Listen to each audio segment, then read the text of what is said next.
What we see in major metropolitan areas around the world is huge congestion and the commute times are skyrocketing. We can do very short distance efficiently, we can do very long distance efficiently. And there is that whole thing in between that you still need to drive to and it's not really convenient, and that's where the Hyperloop really comes in. We have a SpaceX subreddit where SpaceX posts information for rocket launches for SpaceX technology. When SpaceX posted a thread into that subreddit announcing a Hyperloop competition, suddenly someone said, why not do a Reddit loop submission? Why not we do a team from Reddit and everyone can come together and work on this, like a community basically.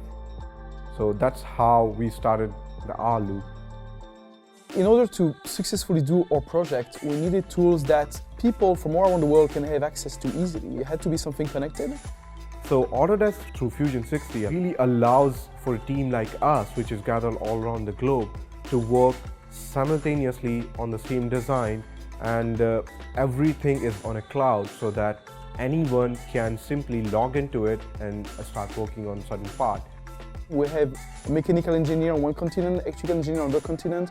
They work together, provide some specs, some design that you can then build a third place and actually come to real life and test it. I think more and more there are so many tools online, so many free tools, that those moonshots projects can be tackled. Let's build something together all around the world, which we did for rLoop. So I really believe that today we can tackle those moonshot projects.